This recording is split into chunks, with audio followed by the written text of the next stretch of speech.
Welcome to my channel part 2. ముందర నుండి U turn చేసుకుందాం అనుకున్నాము, బట్ అది ఒక 3-4 కిలోమీటర్స్ దాకా ఉంది యూటర్న్కి. సో యూటర్న్ చేసుకొని ఇప్పుడు మనం నల్గొండ రోడ్లో అయితే ఉన్నాము. సో ఇక్కడ కొంచెం రెస్ట్, ఒక 10-15 నిమిషాలు రెస్ట్ తీసుకొని అయితే స్టార్ట్ అయిపోయాం మనం ఇక్కడ. ఇప్పటి వరకు అయితే మనం ఒక 100 కిలోమీటర్స్ అయితే రావచ్చు. ఇంకా మనం పోవాల్సింది చాలా ఉంది. సో నాకు ఇప్పటికీ ఒక స్టిల్ డౌట్ వస్తుంది. అంటే నాకు చెరువుగట్టు దాటిన తర్వాత నేను అనుకున్నా, ఇంత రిస్క్ అవసరమా, వెళ్దామా వద్దా, బైక్ సపోర్ట్ చేస్తుందా లేదా అనేది ఒక టెన్షన్ ఉండే. బట్ ఇప్పటికీ స్టిల్ అయితే అది ఉంది.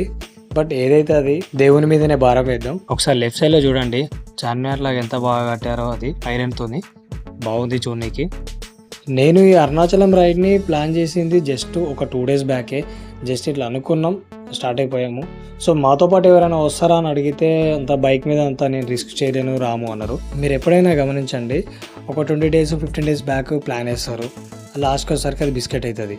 సో ఎప్పుడైనా మీరు ప్లాన్ వేస్తే ఒక 4 days బ్యాక్ లేదా 3 days బ్యాక్ వేసుకొని స్టార్ట్ అయిపోవాలి. అప్పుడే దానికి ఆ వేసిన ప్లాన్కి ఒక వాల్యూ, అంటే ఒక మెమొరీ అనేది ఉంటుంది. అరే ఇట్లా అనుకున్నాం, మేము ఇట్లా సడన్గా అనుకున్నాం, సడన్గా స్టార్ట్ అయిపోయినాం. సో మాలాగా, సో మేము ఇట్లా అనుకున్నాం, ఇట్లా స్టార్ట్ అయిపోయినాము. సో ఇట్లా లేట్ చేయదు, ఎందులో వెళ్ళిపోతూనే ఉండాలి. ఒక్కసారి చూడండి లెఫ్ట్ సైడ్లో ఆ గ్రీనరీ, ఆ సన్ను, ఈ వెదరు. ఆహా, తన వయ్యారంతో ఈ చిన్నది లాగిందు ఎందరిని ఎవరికి ఎరుక అన్నట్టుంది కదా. వచ్చిందా బాబు వెదర్ అయితే. అసలు నిజంగా ఇట్లాంటి వెదర్లా మనం ఒక 1000 కిలోమీటర్లు కాదు, ఇంకెక్కువ కొట్టినా కానీ ఆరామ్సే వెళ్ళిపోవచ్చు మనం అయితే. అసలు ఎంత బాగుంది వెదర్ అయితే. నాకైతే పిచ్చగా నచ్చేసింది.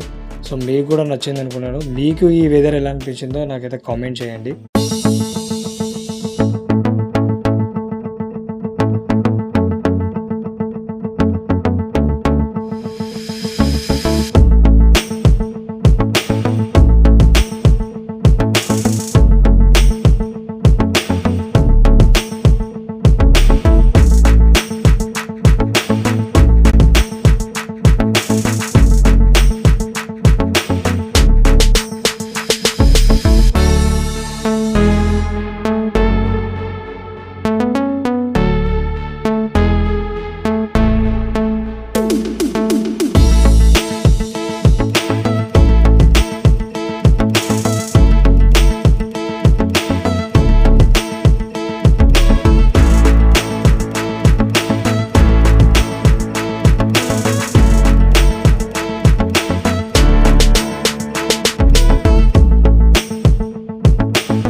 ఇది వచ్చేసి మనకు second toll gate. All over ఇండియాలో ఎక్కడైనా మనకు ఎంట్రీ ఫ్రీ ఉంటుంది కాబట్టి 2 వీలర్కి. సో ప్రాబ్లం ఏమి ఉండదు. మనము క్యారీ చేయాల్సిన డాక్యుమెంట్స్ ఏంటంటే bike papers, pollution, driving license and original ID card like PAN అయినా ఆధార్ అయినా. ఇంకా వెరీ ఇంపార్టెంట్ డాక్యుమెంట్ అయితే ఇన్సూరెన్స్. బైక్ ఇన్సూరెన్స్ 1-2 సార్లు చెక్ చేసుకొని స్టార్ట్ అవ్వండి. ఇప్పుడు నేను చెప్పిన ఏ డాక్యుమెంట్ లేకపోయినా వాళ్ళు కోర్ట్ కేసు అంటారు, ఎందుకంటే అవుట్ ఆఫ్ స్టేట్ కాబట్టి వాళ్ళు చెప్పిందే నడుస్తుంది. సో కొంచెం కేర్ఫుల్గా ఉంటే బెటర్. నెక్స్ట్ మనం ఇప్పుడు వచ్చేసి మిర్యాలగూడలో ఉన్నాం. సో మిర్యాలగూడలో నాకు ఒక ఫ్రెండ్ ఉన్నాడు, వాడు నా MBA క్లాస్మేట్. సో నా వల్లనే వాడు MBA ఎగ్జామ్ ఫెయిల్ అయ్యిండు ఒకటి. యాక్చువల్ ఏమైందంటే మాకు సెంటర్ మల్లాపూర్లో పడ్డది. సో వాడు వచ్చేసి ఇప్పుడు ఏదైతే MBA కాలేజ్ ఉందో MBA కాలేజ్లోనే హాస్టల్ ఉంది. సో హాస్టల్లో ఉంటాడు. మాకు మల్లాపూర్లో సెంటర్ పడ్డది కాబట్టి నేను సికింద్రాబాద్లో ఉంటాను. సో నాకు దగ్గర అవుతుంది. సో వాడు ఏంటంటే, నేను కాలేజ్ నుండి నాచారం సిగ్నల్ వరకు వస్తా అన్నాడు. సరే రారా, నేను పిక్ చేసుకుంటా అని చెప్పాను. దాని నెక్స్ట్ డే ఏమైందంటే, నేను ఆల్రెడీ సెంటర్ దగ్గరికి వెళ్ళిపోయిన తర్వాత వాడు కాల్ చేశాడు, ఎక్కడ ఉన్నారా అని అంటే, నేను నాచారం సిగ్నల్ దగ్గర ఉన్నారా అని అన్నాడు. సో నాచారం సిగ్నల్ దగ్గరే కదా అని నేను పాపం వాని గురించి అని మల్లాపూర్ నుంచి నాచారం సిగ్నల్కి వెళ్ళాను. వెళ్ళిన తర్వాత ఏమైందంటే చూసా, ఎక్కడ లేడు. కాల్ చేసి ఎక్కడ ఉన్నారు అంటే, నేను నాచారం సిగ్నల్ దగ్గర ఉన్నా అన్నాడు. యాక్చువల్గా వాడు ఉన్నది అప్సిగూడ సిగ్నల్. సో దాన్ని వాడు నాచారం సిగ్నల్ అనుకున్నాడు. సో ఇక నేను చూసా, ఒక 5-10 minutes చూసా. దాని తర్వాత నాకు లేట్ అవుతుందని నేను ఇక ఎగ్జామ్ హాల్కి వెళ్ళిపోయినా, ఫోన్ స్విచ్ ఆఫ్ చేసి. దాన్ని నెక్స్ట్ డే చూడాలి, ఇక వాడు నా మీద ఇట్లా పీకల మీద ఉన్నాడు. ఇక నన్ను ఇక A నుంచి Z వరకు తిట్టిండు. ఇప్పుడు ఇది తెలంగాణ అండ్ AP బార్డర్ ఇది. సో మనం ఇప్పుడు ఏపీలోకి ఎంటర్ అయ్యాము. నేను కొన్ని ఇయర్స్ నుంచి అనుకుంటున్నా ఏపీలో సంక్రాంతి ఫెస్టివల్ బాగుంటుందని. సో వెళ్దామని అనుకుంటున్నా, బట్ ఎప్పుడు కుదరట్లేదు. ఈసారి ఏమన్నా కుదిరితే, అంటే నెక్స్ట్ ఇయర్ ఏమన్నా 2027లో కుదిరితే మాత్రం కంపల్సరీ వెళ్తా. ఇప్పుడు మనం కాసు బ్రహ్మానంద రెడ్డి ఎక్స్ప్రెస్ వేలో ఉన్నాం. సో ఈ వే అయితే ఎంత లాంగ్ ఉంటుందో నాకు కూడా తెలియదు. సో చూద్దాము.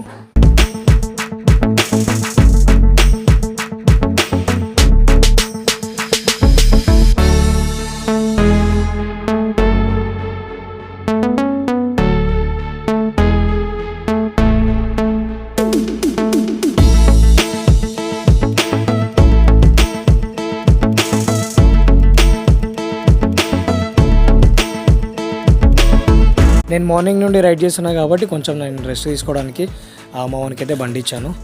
సో మనోడు ఇప్పుడు ఇక్కడ నుండి మనోడు రైడ్ చేస్తాడు. నా గ్లౌజెస్ అయితే కంఫర్ట్ ఉన్నాయి, సో అందుకే నా గ్లౌజెస్ తీసిస్తున్నాను. సో తను వేసుకునే కంఫర్ట్ లేవు కాబట్టి తీసేస్తున్నాడు. ఇప్పటివరకు అయితే ఒక 200 కిలోమీటర్స్ రావచ్చు. నిజంగా చెప్పాలంటే బైక్ రైడ్ చేసే వాళ్ళు అయితే చాలా గ్రేట్ అబ్బా. అసలు ఇంతసేపు ఎట్లా కూర్చుంటారో అయితే నాకు అర్థం కావట్లేదు.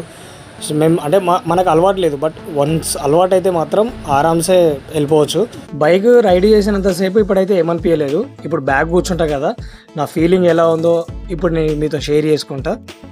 అమ్మయ్య కొంచెం రెస్ట్ అయితే దొరికినట్టు అనిపిస్తుంది, బట్ బ్యాక్ సైడ్ అంతసేపు అయితే కూర్చోలేము. సో చూద్దాం ముందు ఎలా నా ఫీలింగ్ ఎలా ఉంటుందో అనేది మీతో షేర్ చేసుకుంటా. నేను బైక్ రైడ్ చేసినప్పుడు ఏంటంటే మన కాన్సన్ట్రేషన్ అంతా బైక్ మీద ఉంటుంది కాబట్టి మనకంత అంటే మనం ఎన్ని కిలోమీటర్స్ పైన మనకు అంత అనిపించేది. బట్ బ్యాగ్ కూర్చున్నప్పుడు ఒక 20 కిలోమీటర్స్ వరకు అయితే పర్లేదు, మంచిగా అనిపించింది. ఎప్పుడైతే 30-40 అట్లా క్రాస్ అయిందో ఇంకా నా ఫీలింగ్ అయితే ఎట్లుంది తెలుసా, బాగా కొద్దిసేపు బైక్ ఆపితే బాగుండు అనిపిస్తుంది. అప్పటికి అడిగిన బాగుంది, బట్ నేను ఇవ్వను, నేనే డ్రైవ్ చేస్తా అంటుండు. సరే కానీ నీ ఇష్టం ఇట్లా. కానీ మన రైడింగ్లో ఇది వచ్చేసి థర్డ్ టోల్ గేట్. తలుపులు ఎడమ వైపు తెరుచుకుంటాయి. అసలు ఈ రైడ్ అయితే మేము ఇద్దరమే ఉన్నాం, కానీ ఇదే రైడ్ పెద్ద గ్యాంగ్తో వేసానా ఒక వేరే లెవెల్లో ఉంటుండే. అసలు ఆ ఎంజాయ్మెంటే వేరు. అసలు జర్నీ చేసిన ఫీలింగే ఉండకపోతుండే మనకైతే. ఒకరి మీద ఒకరిని కామెంట్స్ వేసుకున్నాడు, వాని సతాయించడు వీని సతాయించడు, ఇట్లా జర్నీ అట్లా వెళ్ళిపోతుండే. బట్ ఇప్పుడు ఎవరు రారన్నారు కాబట్టి మేము ఇద్దరం వేయాల్సి వచ్చింది. ప్రజెంట్ మనం అద్దంకిలో ఉన్నాం. ఒకసారి ఆంజనేయ స్వామి విగ్రహం చూడండి ఎంత బాగుందో, మస్తుంది. నాకైతే హైలైట్ అనిపించింది. జై హనుమాను జ్ఞాన గుణసాగరు జయపతి అతిలోకు ఉజాగరు రామదూత అదిలిదు బలిదాం అంజని పుత్ర పవనసుత నామ. ఆంజనేయ స్వామి విగ్రహం చూశాక మీకు ఎలా అనిపించిందో ఒకసారి కామెంట్ చేయండి. మీరు అలానే ఒకసారి బ్యాక్గ్రౌండ్ చూడండి, ఇక్కడ వరకు కూడా కనిపిస్తుంది ఆంజనేయ స్వామి విగ్రహము. ఇలాంటి విగ్రహాలు ఎలా కడతారో అసలు చూడగానే మైండ్ పోయింది నాకైతే. నేను చూసిన నేషనల్ హైవేస్లో ది బెస్ట్ హైవే ఏదంటే కాసు బ్రహ్మానంద రెడ్డి ఎక్స్ప్రెస్ వే. ఏకంగా 200 కిలోమీటర్స్ ఉంది భయ్యా, గ్రేట్ కదా.